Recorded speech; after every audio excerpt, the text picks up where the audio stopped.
기도하시겠습니다. 하나님 앞에 불만의 소리를 높이는 일이 없게 하소서. 성경구절 고린도서 5장 17절 그런즉 누구든지 그리스도 안에 있으면 새로운 피조물이라. 이전 것은 지나갔으니 보라 새 것이 되었도다. 십자가로 나를 사랑하신 아버지, 아침 해가 밝으며 주님을 생각하게 하심을 감사합니다. 오늘도 하루 일과를 시작하기 전에 하나님을 찬양합니다. 오늘도 내일도 매일매일 기억하고 마음에 새기는 감사가 있게 하소서.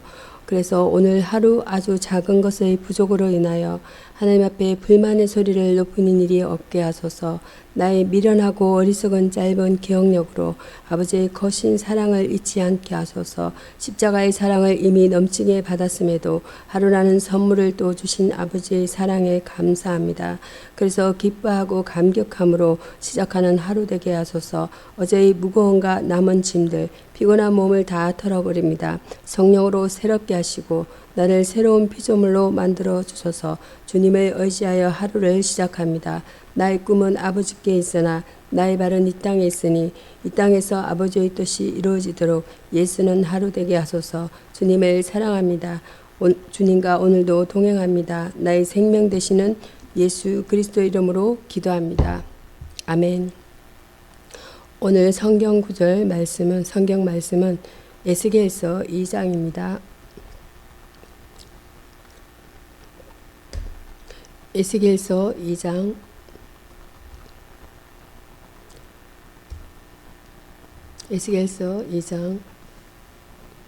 교독하십니다. 2장 1절에서 5절 말씀 보겠습니다. 제30년 4월 5일에 내가 그발 강가 사로잡힌 자 중에 있더니 하늘이 열리며 하나님의 이상을 내게 보이시니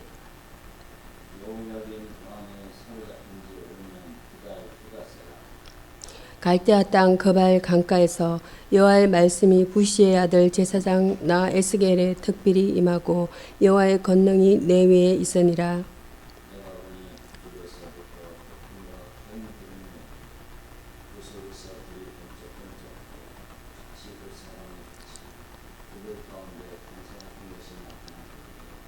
합독하십니다. 그 속에서 내 생물의 형상이 나타나는데 그 모양이 이러하니 사람의 형상이라. 아멘. 에스겔서 2장 1절에서 5절 말씀, 에스겔의 사명이라는 본문 내용으로 은혜를 나누겠습니다. 하나님은 타락한 이스라엘 백성을 구원할 계획을 이루기 위해 이스라엘에게 말씀과 에스겔에게 말씀과 능력을 주셨습니다. 1장 28절입니다.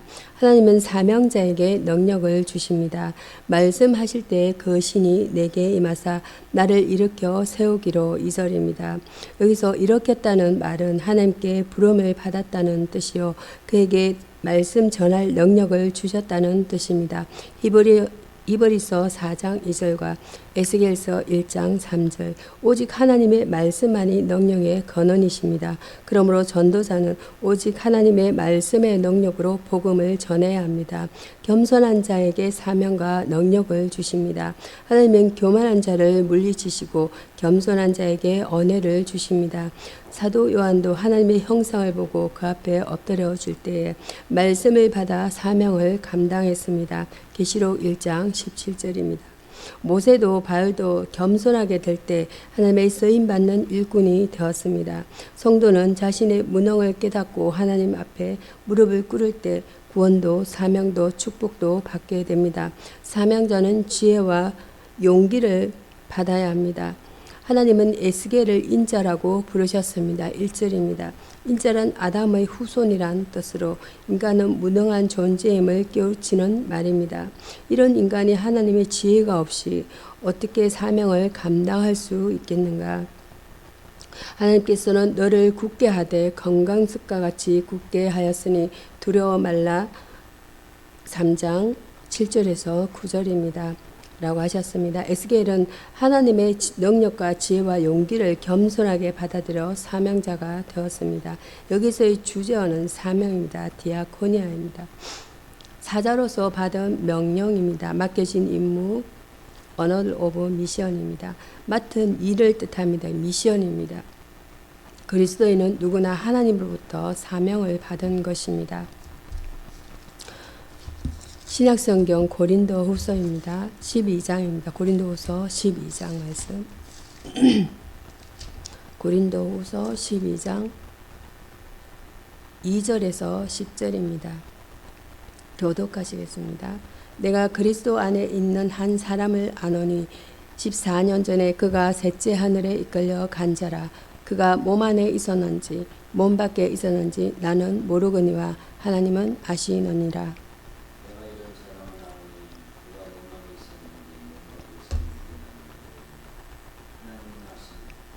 그가 낙원으로 이끌려가서 말할 수 없는 말을 들었으니 사람이 가히 이르지 못할 말이로다.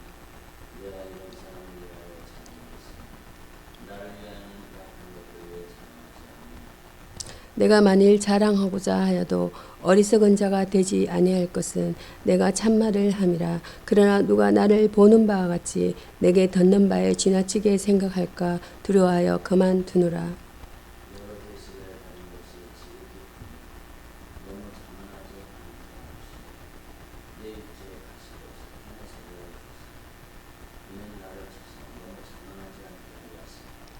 이것이 내게서 떠나기 위하여 내가 3번 주께 간구하였더니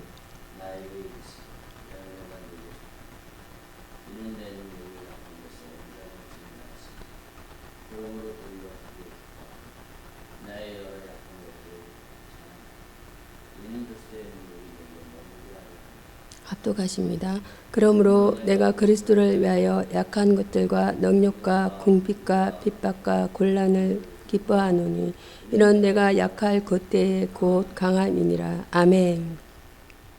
고린도후서 12장 2절에서 10절 말씀. 사도 바울의 겸손이라는 본문의 은혜를 나누겠습니다. 믿음의 세계는 세상과는 완전히 다릅니다. 이 사실을 사도 바울이 증명하고 있습니다. 영광을 자랑하지 않았습니다. 사도 바울은 살아있을 동안 천국에 가서 그 영광의 세계를 다 경험한 것이 틀림없습니다. 그가 경험한 세계는 너무 영화로운 것이기 때문에 그 일부만 말한다고 해도 모든 사람이 크게 놀랄 것이 분명합니다. 그럼에도 바울은 자신의 경험을 자랑하지 아니하고 오히려 더 낮은 자리로 자신을 낮추었습니다. 그리스도를 자랑했습니다. 바울은 자신의 체험을 얘기할 때에 그리스도 안에 있는 한 사람이라고 소개하고 있습니다. 이런 체험의 주체가 사람이 아니고 그리스도라고 강조한 것입니다. 자신의 체험을 이야기하면서 자신은 뒤로 감추고 자신의 체험의 주체이신 그리스도를 내세워 영광을 자기에게서 그리스도께로 돌렸습니다. 약한 것을 자랑했습니다. 사도 바울에게는 하나님이 허락하신 가시가 하나 몸에 있었습니다. 그 가시가 무엇인지는 알 수 없지만 그러나 그것으로 인해 바울이 약해지는 것만은 분명합니다. 바울은 그 가시로 인해 자신이 약해진 것을 감사하며 기뻐하며 자랑했습니다. 왜냐하면 자신의 연약함을 통해 주님의 강한 능력이 드러나기 때문입니다. 바울과 같은 사람도 자신을 낮추고 그리스도만을 높이는 일에 힘썼습니다. 하물며 우리는 어떠해야 할까입니다. 여기서의 주제어는 겸손입니다. 아나오 다이페노입니다. 겸손은 교만이나 오만의 반대적인 개념이지만 자기 자신의 죄에 대한 자각에서 비롯됩니다. 자기의 높은 가치를 알면서도 자기만 못한 자를 섬기려는 태도를 말합니다. 마가복음 6장 보겠습니다.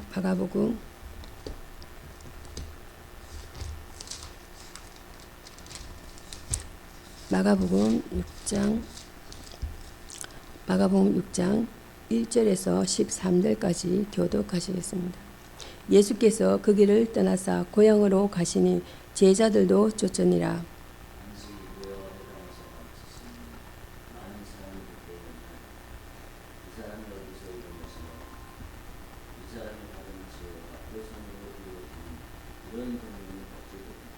이 사람이 마리아의 아들 목수가 아니냐?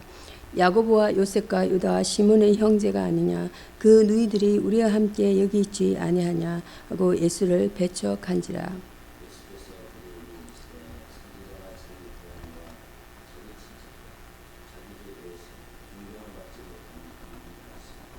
거기서는 아무 권능도 행할 수 없어 다만 소수의 병인에게 안수하여 고치실 뿐이었고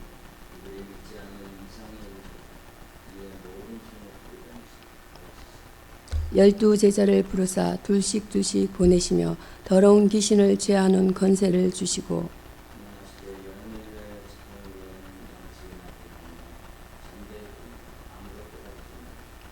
10만 신고 두 벌 옷도 입지 말라 하시고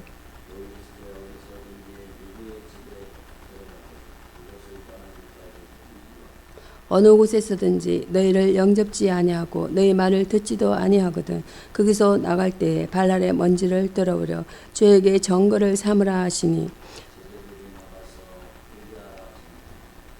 많은 귀신을 합독하시겠습니다. 많은 귀신을 쫓아내며 많은 병인에게 기름을 발라 고치더라. 아멘. 고린도서 12장 2절에서 마가복음 6장입니다. 6장 1절에서 13절까지입니다. 예수를 배척한 고향 사람의 본문 내용으로 은혜를 나누겠습니다. 하나님이 잘하신 곳은 나사렛입니다. 그러나 나사렛 사람들은 예수님을 배척했습니다. 예수님을 마리아의 아들로만 보았기 때문에 이 사람이 마리아의 아들 목수가 아니냐 3절입니다. 고향 사람들은 예수님을 마리아의 아들로 형제는 야고보, 요셉, 유다와 시몬이라고 했으며 그 누이도 알고 있으며 그는 목수라고 했습니다. 고향 사람들은 예수님을 그들의 이웃을 한 사람으로 보았기 때문에 배척했습니다. 예수님을 바로 안다는 것은 매우 소중한 일입니다.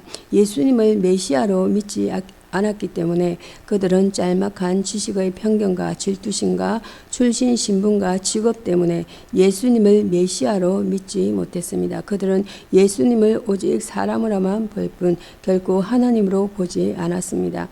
예수님이 어떤 일을 하셔도 편견을 가지고 보았기 때문에 오히려 이상하게 여기고 예수님을 배척했습니다. 그들에게 있어 참으로 불행한 일입니다. 예수님의 가르침을 믿지 않았기 때문에 예수께서 나사렛에서 여러 가지 가르침과 능력을 행하셨지만 그들은 그것을 믿지 않았습니다. 진리는 누가 전해도 진리입니다. 그러나 예수님은 두 번이나 고향 사람들에게 배척당했다고 합니다. 첫 번째는 동네 밖으로 쫓아내어 산 낭떠러지까지 끌고 가서 떠밀쳐 죽이려고 했고 누가복음 4장 29절. 두 번째도 역시 배척하여 내쫓았습니다. 3절입니다. 기적과 축복은 믿음의 그릇이 준비된 자에게만 임합니다. 예수님을 배척한 고향 사람들은 그 축복을 잃었습니다. 여기서의 주제어는 편견입니다. biased view. 공정하지 못하고 한쪽으로 치우친 생각과 특정의 개인이나 집단, 그 밖의 대상에 대하여 사실적 근거가 없이 이루어진 개인적 선입견적인 판단 또는 태도를 가리킵니다. 사무엘하 보겠습니다. 사무엘하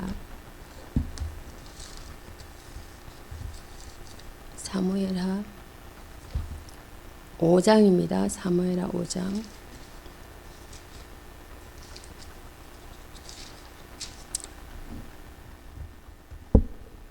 기도하고 마치겠습니다. 사랑과 언혜가 풍성하신 우리 아버지 하나님, 저희들을 사랑하시사 십자가 보혈로 대속하시고 자녀 삼아 주시며 이 아침 주님 앞에 나와 머리 숙여 예배하게 하시오니 진심으로 감사드립니다. 아버지 하나님, 이 시간 저희들 세상살이로 찢겨지고 더럽혀진 심령으로 주님 앞에 나왔습니다. 하나님 앞에 새로워지기 원하는 저희들의 마음을 받아주시고 약속하신 은혜를 체험하는 귀한 시간이 되게 하여 주시옵소서. 행여나 예배 드리기에 준비되지 못한 심령이 있으면 붙들어 주시고 위로하시사 이 성전에 들어온 모든 성도들이 뭔가 마음을 하나로 묶어 한 마음으로 예배할 수 있도록 도와주시옵소서. 이 시간 저희들 주님 앞에 나올 때 저마다 가지고 나온 짐이 있습니다. 온몸을 짓누르는 감당하기 힘든 짐이 있는가 하면 인간의 힘으로는 도저히 해결할 수 없는 무거운 짐도 있습니다. 이 시간 개인의 짐, 가정의 짐, 직장의 짐, 사업의 짐을 주님 앞에 내려놓사오니 주님께서 대신 져 주시옵소서. 아버지 하나님, 경제적 어려움 속에서도 신앙을 지키며 내가 너를 도와주리라는 나의 어려운 오른손으로 너를 붙들려는 말씀을 의지하고 도심을 간구하는 성도들을 도와주시옵소서. 모든 문제들이 해결되게 하시고 여호와께서 슬픔과 공고와 고역에서 놓으셨음을 감사하게 하여 주시옵소서. 또한 병중에서 눈물 쏟아 기도하는 성도들의 기도를 들으시사 내가 너를 고쳐주며 내 손을 잡아 보호하며 모든 얼굴에서 눈물을 씻기시리라는 말씀이 이루어지게 하여 주시옵소서. 우리의 심령과 육체가 새롭게 변화되고 사냥꾼의 올무에서 벗어난 새와 같이 주님 주시는 참 평안을 마음껏 누리게 하여 주옵소서. 그리하여 이 세상 어떠한 고난과 역경이 닥쳐와도 능히 이기고 나갈 수 있는 믿음의 용사들이 되게 하여 주시옵소서. 오늘 예배를 위하여 기도합니다. 성령의 충만함을 있게 하시고 찬양 가운데 거하시는 주님을 만나는 귀한 시간이 되게 하여 주시옵소서. 말씀을 전하시는 담임 목사님에게 은혜를 더하사 그 입술로부터 흘러나오는 말씀을 통해 성도들이 한 주간 살아갈 힘을 얻게 하여 주시옵소서. 천상의 하모니로 올려드린 성가대의 찬양을 기뻐 받아주시고 예배를 섬기는 손길을 기억하사 축복하여 주시옵소서. 이 모든 말씀 우리 주 예수님의 이름으로 기도드립니다. 아멘. 주 기도문으로 말씀을 마치겠습니다. 하늘에 계신 우리 아버지여, 이름이 거룩히 여김을 받으시오며 나라에 임하옵시며 뜻이 하늘에서 땅에서도 이루어지이다. 오늘날 우리에게 일용할 양식을 주옵시고 우리가 우리에게 죄 지은 자를 사하여 준 것 같이 우리의 죄를 사하여 주옵시고 우리를 시험에 들게 하지 마옵시고 다만 악에서 구하옵소서. 나라와 권세와 영광이 아버지께 영원히 있사옵나이다. 아멘.